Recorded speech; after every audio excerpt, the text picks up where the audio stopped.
Olá, meu amigo, olá, minha amiga, seja bem-vindo ao podcast do Vitor, o melhor podcast de estudos, leitura e produtividade. Hoje eu vou trazer uma resenha do livro O Segredo dos Grandes Artistas. Não é bem uma resenha, né? Eu não vou falar exatamente a estrutura do livro nem nada, mas eu vou trazer aqui 4 lições que eu acho que são muito importantes que esse livro nos ensina, né? Esse livro, O Segredo dos Grandes Artistas, basicamente é uma compilação da rotina diária de vários pensadores, artistas ao longo do tempo. Então tem filósofo, tem escritor, tem pintor, tem arquiteto, tem músico, tem psicólogo, várias pessoas que são bem-sucedidas dentro das suas respectivas áreas. E o que será que todas essas pessoas têm em comum, né? Porque assim, esse livro ele pode ser lido de várias formas, né? Ele pode ser lido do começo ao fim, como você lê um livro comum, né? Ou então você pode ler na ordem que você preferir, porque cada pessoa ali tem a sua rotina descrita em 1, 2, 3 páginas ali, 4 no máximo. E você tem a possibilidade também de fazer consultas só. Eu quero ver a rotina do Darwin. Aí você vai lá e vê. Quero ver a rotina do Einstein. Aí quero ver a rotina do Freud. Né? Você pode escolher pessoas específicas e usar como consulta mesmo, né? É um livro bom assim para quando eu não estava afim de ler muita coisa, porque aí eu lia a rotina de 1, 2 pessoas ali rapidinho, né, meio que eu já ficava ali satisfeito, digamos assim, né? E esse livro ele tem muitas lições importantes, mas eu separei 4, né, que eu considero que são as mais interessantes, digamos assim. E aí, sem mais delongas, né, eu vou falar a primeira delas. Que a primeira delas é que a maioria dos artistas tem uma rotina, mesmo que seja uma rotina desorganizada. Por que eu estou falando isso?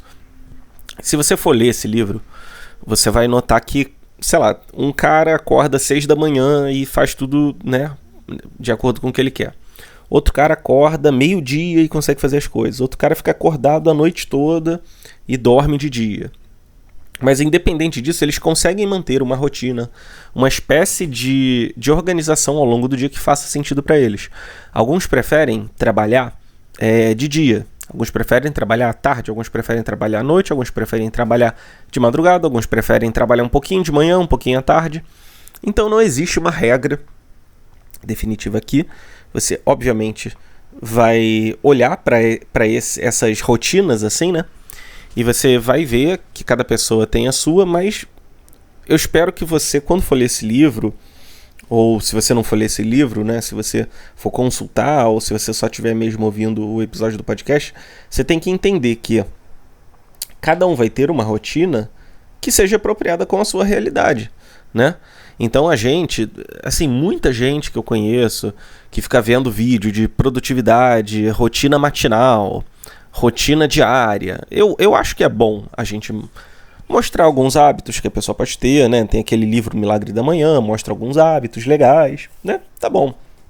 O problema é que isso acaba paralisando as pessoas. A gente acha que a gente tem que acordar 7 da manhã e bater palma pro sol, e fazer agradecimentos, e fazer um diário de gratidão, e fazer para correr exercício, correr ali por 1 hora, tomar um chá, e sei lá, 8h30 a gente começa a trabalhar e fica até 8 da noite. Cara, não é assim que funciona, né? A nossa rotina precisa ter um espaço para adaptações, né? Precisa ter um espaço para você colocar aquilo que está de acordo com o que você acha válido para sua vida. Tanto que alguns hábitos você não é obrigado a fazer, né? Então, sei lá, oração matinal. Tem gente que prefere rezar à tarde, à noite, né? Agradecer pelo dia, sei lá, tem gente que não gosta. Tomar chá, tem gente que não gosta de chá, né? E prefere tomar um café da manhã. Tem gente que não gosta de comer nem tomar nada no café da manhã. Então, esse livro ele mostra, né, que não existe regra absoluta de produtividade. Você até pode olhar algumas, o que eu acho que é bom, né? Até porque eu li esse livro, eu recomendo esse livro. Mas não se prenda, não se impeça, né, de fazer as coisas que que você acha que são certas, né? E de não fazer certas coisas que as pessoas fazem e que são erradas, né? Até porque muita gente bota no YouTube a rotina perfeita e tal. Não pratica aquilo exatamente, né? Por exemplo, eu tenho uma rotina de manhã, né? Eu ofereço meu dia a Deus, eu vou tomar uma água, eu abro a janela, né? Pra tomar um sol, tomar um ar. Eu raspo a língua, né? Com raspador de língua. Enfim, eu tomo algumas medidas, mas às vezes eu troco de ordem, às vezes eu esqueço né? Então, não se perca tanto nisso, né? Mas a maioria, né, dos artistas, pensadores tem rotina, né? E deve adaptar, né, de alguma forma. O segundo na verdade eu meio que já falei o segundo aqui, mas é que mantenha uma rotina desorganizada. Por quê? Porque, como eu falei, a maioria das pessoas quer fazer tudo aquilo certinho, né?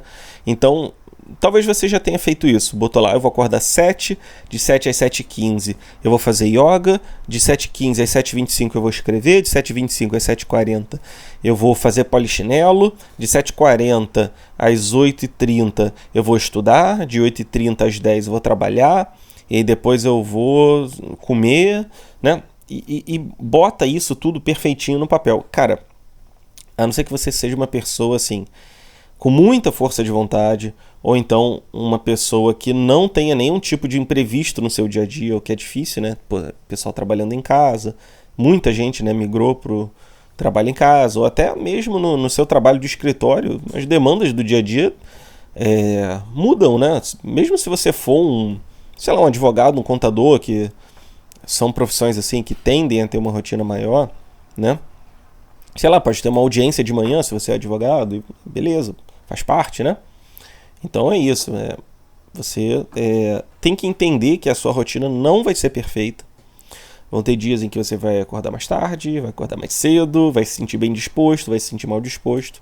Às vezes você comeu algo no dia anterior que não ficou bem, às vezes você acorda gripado, às vezes você acorda com uma demanda urgente no trabalho. E aí, se você se culpar por isso, é uma coisa muito ruim. Você vai se prejudicar muito. Então, uma rotina, né, ela tem que ter alguma previsibilidade de desorganização. Ela tem que permitir uma desorganização, tem que permitir uma adaptação. Tá bom? Então, não bote tudo no papel certinho. Bota tipo tarefas para amanhã, tarefas para tarde, né? Tarefas à noite. Ou então adapta como você achar mais propício para a sua realidade. Terceiro, o livro mostra, né, que as pessoas mantinham uma rotina mesmo com imprevisibilidades. Acho que o que mais me impactou positivamente foi a rotina da Jane Austen. A Jane Austen, ela era uma pessoa que ela tocava piano, ficava em casa, né, fazia as coisas lá dela. Só que ao mesmo tempo, ela era uma pessoa que gostava de escrever. Então ela deixava dentro do piano dela os manuscritos e quando não tinha ninguém, ela escrevia para ninguém ficar perturbando ela, né? Tinha também um outro escritor que ele trabalhava como vigia noturno de uma empresa hidrelétrica, né, de uma companhia de energia. E ele ficava escrevendo nas horas vagas ali quando ele estava de vigia noturno, né? Também tinha, enfim, tem inúmeros casos assim, né?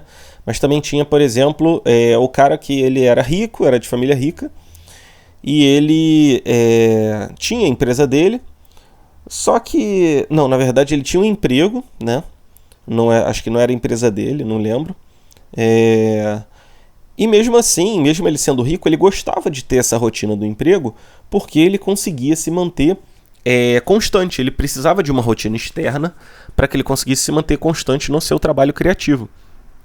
Então, foi uma outra coisa, né, que é bem interessante, né, você parar e pensar que as dificuldades, elas fortalecem a gente, né? No próprio livro A Vida Intelectual, que eu estou relendo agora, né, talvez eu até faça algum episódio aí do Clube do Livro mais pra frente, né, com o Quinha sobre o livro. No livro A Vida Intelectual fala que você só precisa de 2 horas por dia para estudar. Aí, né, troca estudar para criar um empreendimento, para, não sei, escrever, né, ter algum hobby assim. e que mais de 2 horas a pessoa se dispersa, a pessoa acaba não aproveitando aquelas 2 horas. Então, por exemplo, eu tive alguns dias, né, esses últimos dias, que foram um pouco mais tranquilos. E, cara, eu não usei esse tempo ao máximo para estudar e me esforçar. Não, eu poderia ter feito isso melhor. Mas, infelizmente, eu não consegui aproveitar da forma correta. O que eu consegui fazer foi estudar a mesma quantidade de horas que eu estudaria num dia normal. Infelizmente, né? Não é uma coisa que eu acho legal. Mas é porque é a distração, aí acaba sobrando tempo, sei lá, vou jogar um jogo, sei lá, ler um mangá. As diversões também são importantes, né? Mas desde que não seja fora da medida. Então você tem que dosar, né? Ter o seu tempo, é importante. E só pra você não achar que eu sou um cara que não trabalha, eu tô falando dos últimos dias, né? Agora que já voltou a segunda, realmente já tá voltando aí um nível maior de trabalho. Graças a Deus, não tô me reclamando não, tá? E a quarta lição, né, que esse livro nos ensina, que eu vi que muitas pessoas fazem, é praticar algum tipo de exercício. Então, desses vários escritores, músicos, pintores, filósofos, pensadores, a maioria deles fazia caminhadas diárias, né? Ia, caminhava para lá, para cá, por 1 hora e meia, um pouquinho mais, um pouquinho menos, ia fazendo essa caminhada normal, e depois isso, além de fazer um bem para o corpo, né? Um bem-estar e tudo mais, ajudava a pessoa a, durante a caminhada, ela ter um momento sozinho, um momento para reflexão, um momento para ter novas ideias, um momento para fazer novas coisas. E isso ajudava muito no trabalho criativo da pessoa, né? No trabalho empreendedor, no trabalho criativo. Então é bem interessante você ver que, às vezes, esses momentos, assim, um momento de meditação, um momento de oração, um momento de caminhada sem fazer nada, são muito bons. Momentos assim, né? O pessoal que é católico, se tem algum tempo ali disponível para, sei lá, ir na missa todo dia, ou então as pessoas que têm outras tarefas aí para fazer, né? As pessoas podem aproveitar disso e podem, nesses momentos, ter um tempo ali para refletir e tudo mais, o que é bem interessante. Então, né, recapitulando as 4 dicas do livro, 4 lições do livro que eu achei mais importantes, é que você deve ter uma rotina, né, focada com aquilo que você consiga fazer. A sua rotina deve ter espaço para imprevistos, pois eles acontecem. Você deve manter o seu foco apesar de dificuldades, o que também acontece. E é bom que você faça exercícios e tenha momentos para refletir sem muitos estímulos, porque aí você consegue ter um pouco mais ali de produtividade. Então, dito isso, eu espero que você tenha gostado do episódio de hoje. A gente se fala ali no próximo episódio do podcast do Vitor. Imagino que vai ser um episódio um pouco maior. Estou planejando um tema aí legal com os meus amigos para conversar. E semana que vem estamos aí. Tchau, pessoal.